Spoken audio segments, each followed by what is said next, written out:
Hello, everyone, and welcome back to The Witch of Bees and Bones. Today, we're going to have a little chat about the books I've been reading. In my last video, I had mentioned that I'd been reading a bunch lately, and some folks reached out and wanted to know what I'd been reading, so I figured I would just compile a video about that. So, there's quite a few. I'm on my 8th book of the month. I made a commitment that I'd like to read 52 books this year, and I think I'll probably exceed that. I think I'm on my 8th book. Yes, I'm on my 8th book right now. So I'm going to go through those, what I'm currently reading, and a couple honorable mentions of books that I read at the very end of last year. So I just wanted to add those because they're from an author that I read in the first week of the year, or into the first week of the year. So the book I'm currently reading now is Ordinary Monsters by J.M. Miro. And this it's a dense book. It is a book about a gifted child who then meets other gifted children. They have special powers, and it's in London in the 1800s. I'm not that far into it, so I don't know the entire story yet, but I'm really enjoying the writing a great deal, and the subject matter.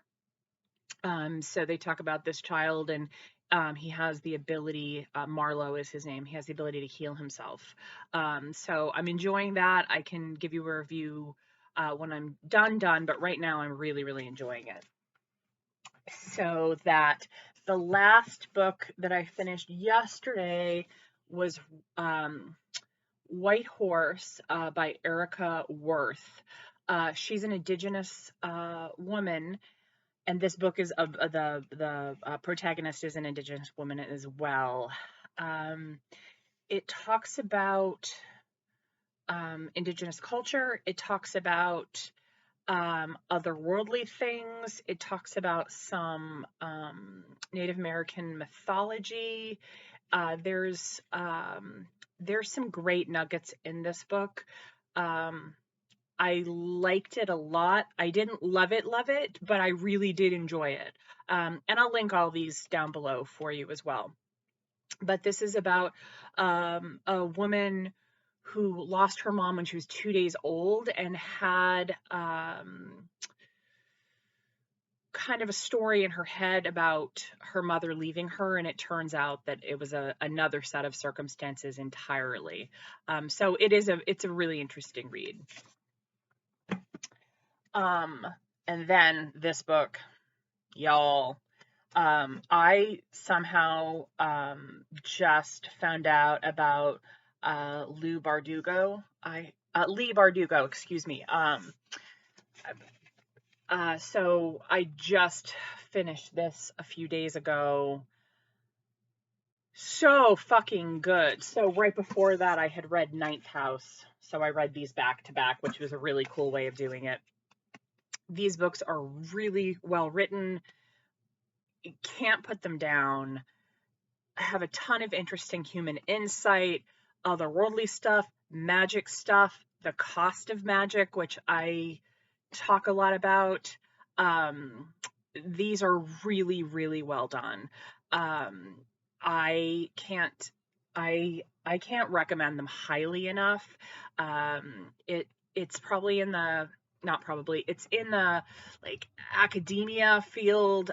They're both based on Yale, which is interesting.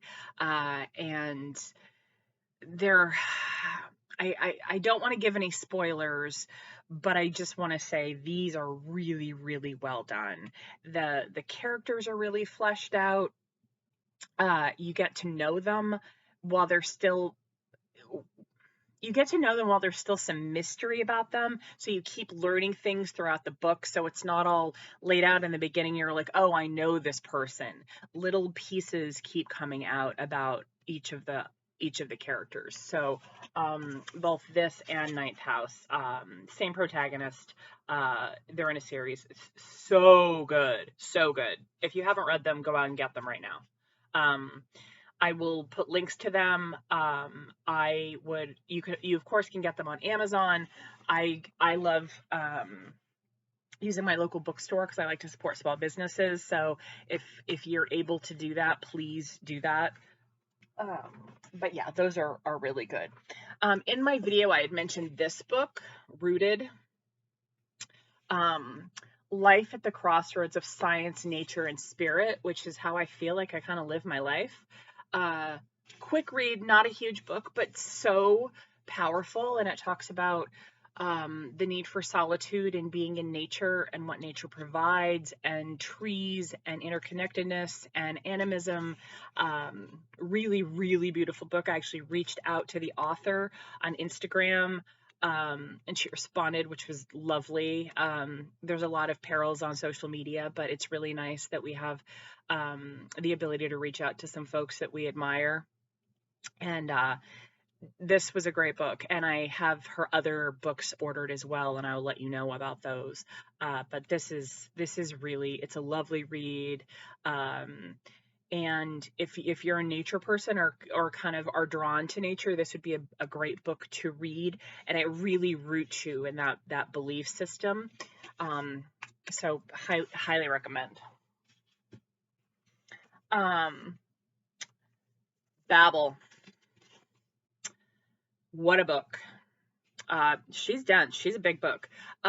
This book is so incredibly well done. By R.F. Kuang. I hope I'm pronouncing their name correctly. This book is stunning.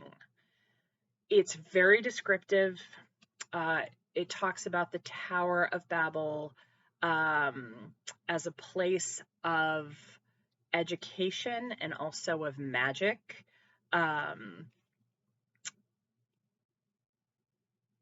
At Oxford University. It is so beautiful, and hard and gritty, and it has lovely people and hard people and shitty people and people that are just trying to get by.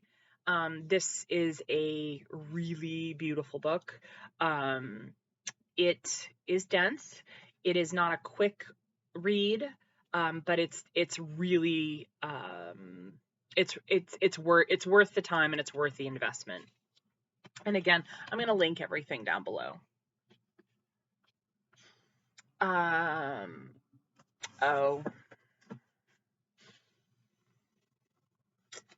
The Once and Future Witches by Alex Harrow. So I read this back to back.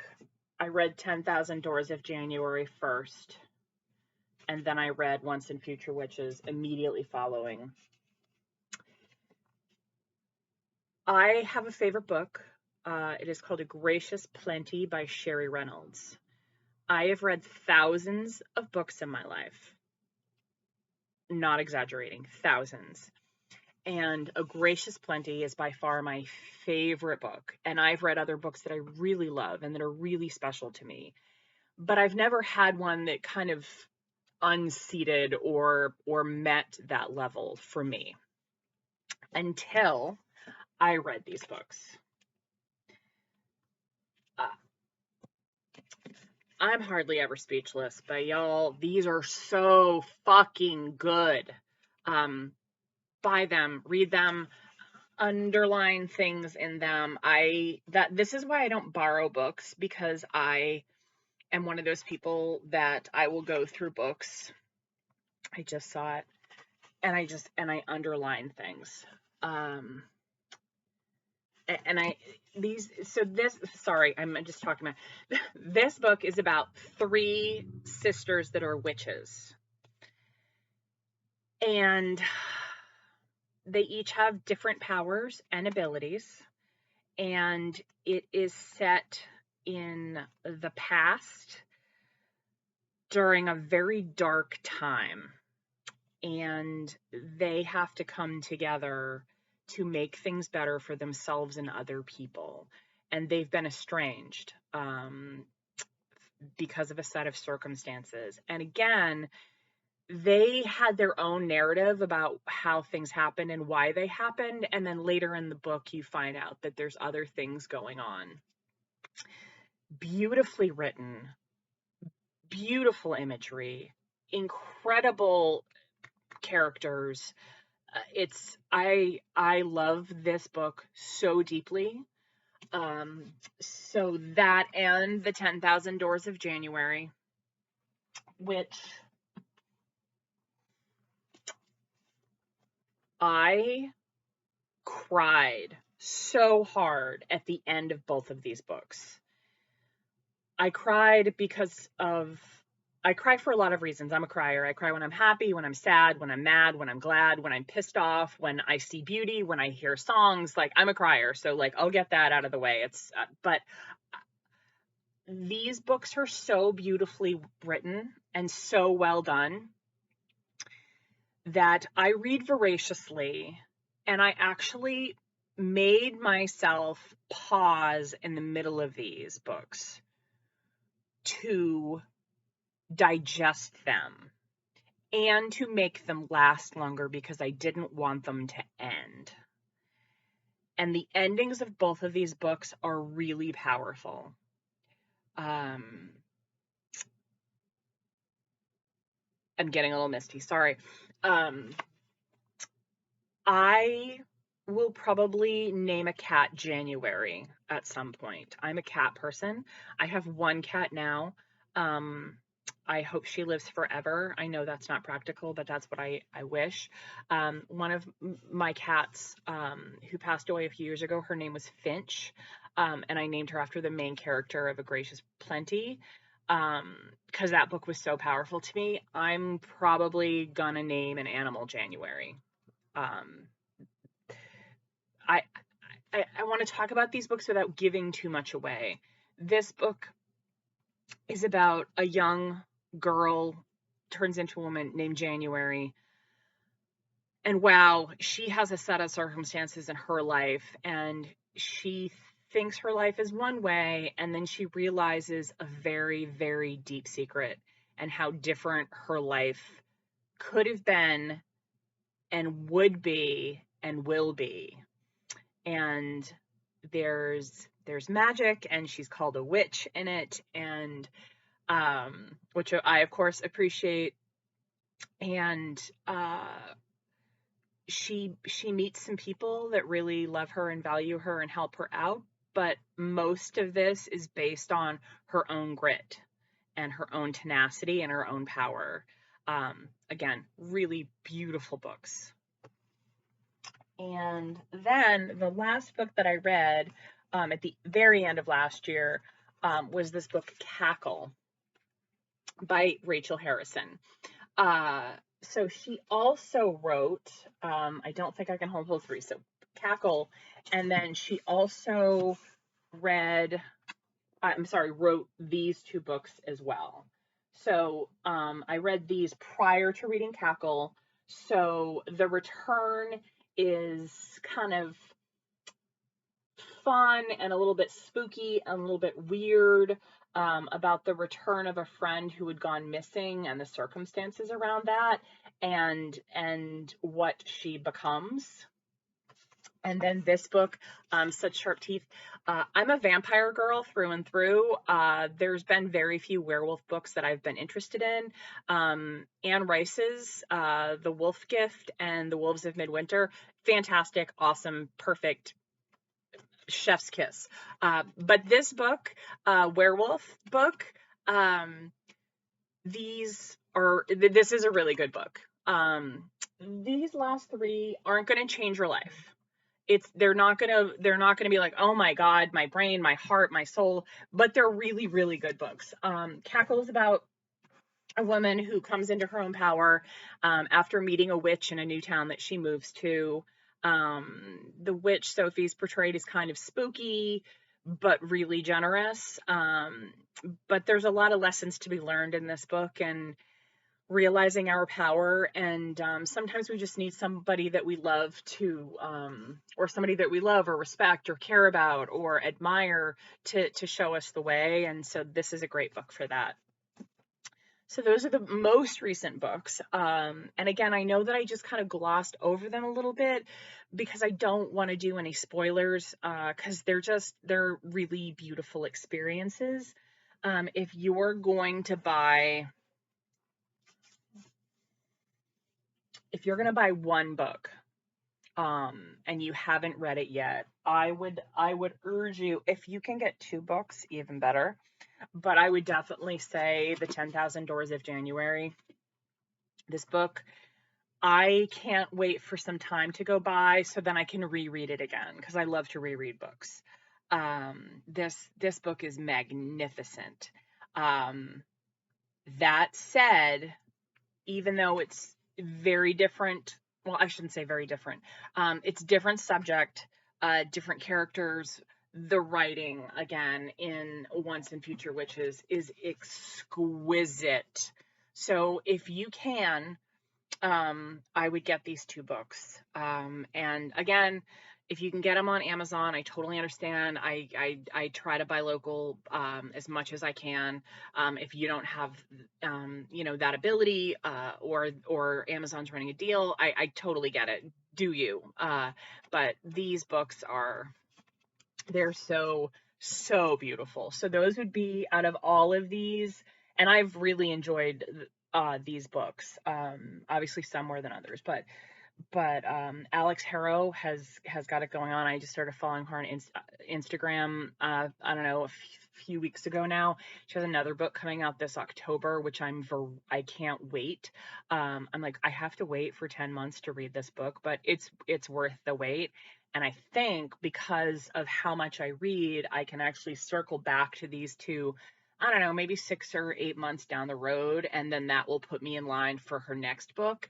I really like reading authors back to back when I can, particularly if it's a new author to me, or if there's a series, like Ninth House, and Hellbent.